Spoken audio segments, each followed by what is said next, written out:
Marhaba, and welcome to the Matrix Green Pill, where real people connect. Hello and welcome to the Matrix Green Pill podcast. My name is Namita and today I'm very excited to introduce you all to our lovely guest, Asma Bakar. Asma is a 33-year-old artist and a motivational speaker. She also writes short stories, poems, and is currently working on her novel. Wow. Her aspiration is to use her voice and skills to advocate for the rights and inclusion of people of determination. Asma, it's truly an honor to have you on our show. It's great to be here. Our pleasure, Asma. So let us start with a little background about yourself. Can you tell our audience a bit about yourself? I'm an artist and businesswoman on the spectrum. I love to write poems and do drawings and write stories that express how I feel through hearts. It's a thing through my heart to put on the words that I like to write down. So the collection that I'm doing right now are called Little Heart People. There is the normal heart people and there's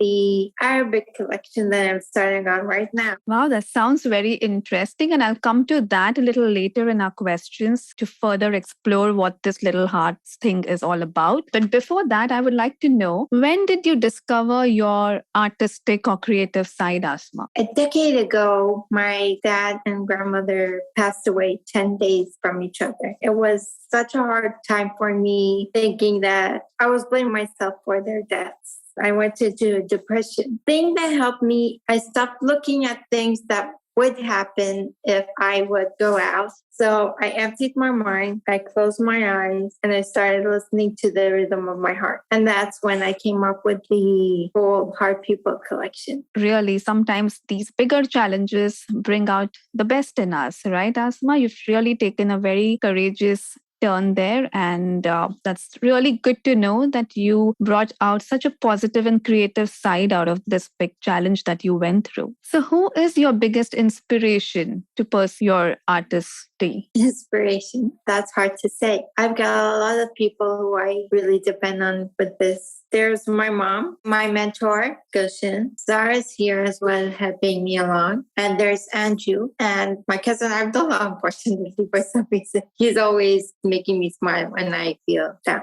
I'm sure, Asma, there would have been challenges when you started out and you joined your art studio. Would you like to tell us something about that journey? What were some of the biggest challenges and how did you face those challenges? The art studio that we're in now or the one before? Yeah, when you started out. So before, yeah. Actually, the one who got me to start talking was Gulshan. And 6 years prior through that, it was very difficult to talk to people. It was hard. I couldn't even raise my voice. My head was always down. I was walking in a really weird way. I was saying that I have problems with my body, even though I didn't, which I believe right now. So there were a lot of challenges to get to where I am today. Yes, sure. But you have overcome those challenges, and that's the most important thing. And hats off to your mentor and the people who have supported and encouraged you in your journey. Coming back to your Little Heart concept, now we know that how you started working on that. But can you just tell the audience a little bit more about the whole concept? What does that exactly mean?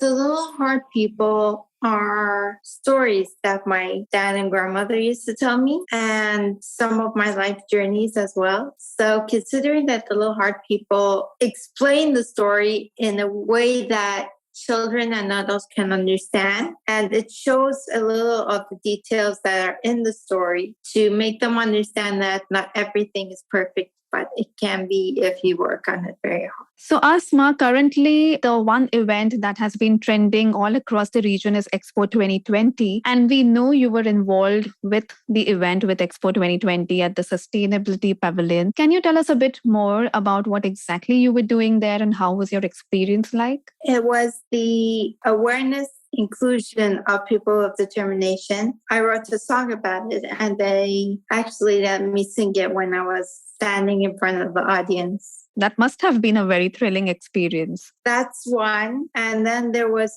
another one that they wanted us to present to guests. I talked about my story and how the business that I'm doing now is actually getting to a point where I am starting to sell a lot of things including bags and pens and, things they can use for everyday life. That's so good. So Asma, we all know that you have a keen interest in writing poems and song lyrics. In fact, some of the pieces from one of your poems was included in the opening ceremony of the Special Olympic World Games, if I'm not mistaken, in Abu Dhabi. What was that all about? How was that experience? The song that was for the choreography was one of the songs I wrote for the Special Olympics. It says that a lot of people would always keep a promise to always do their best or to learn through their mistakes, but they are the people of determination, the Special Olympics, who are trying their best to show the world that they can shine and be as they can be and do the best they can to get where they are. Your work has been appreciated by many, and I know there have been many great achievements too. But which one, according to you, has been one of your biggest achievements till date? I would say the biggest achievement was the Special Olympics 2019 in Abu Dhabi. I was, like I said, for 6 years, I haven't talked or said anything. But on that day, that specific day, I stood in front of 40,000 people opening the Special Olympics. Such a proud moment, and that's certainly a very big achievement. It was the highlight of what got me to where I am today. So you say that from 6 years of not talking in front of 40,000 people after that was what made me start talking again. Actually, there was a big push from Gulshan that helped me too. So you could say that because of all the support I'm having and because of everyone who's there for me, what I am today. So from the shy, quiet person to the person who can't stop talking right now. I'm so sure everyone around you is so proud of it, Asma. And we have heard that you are working on your novel. What is that about? What are your future plans like? Like I said, I like to write poems and songs and a bunch of other things. One of my short stories was actually in a book called Traveler's Tales. I did achieve that, and now my poem book is being published as well. All my dreams are slowly coming true because of the support I have. Last question, Asma. World Autism Day is coming up. So do you have any special message for our listeners? Treat the people of determination just like you treat everyone else, because they're no different than you are. 100%.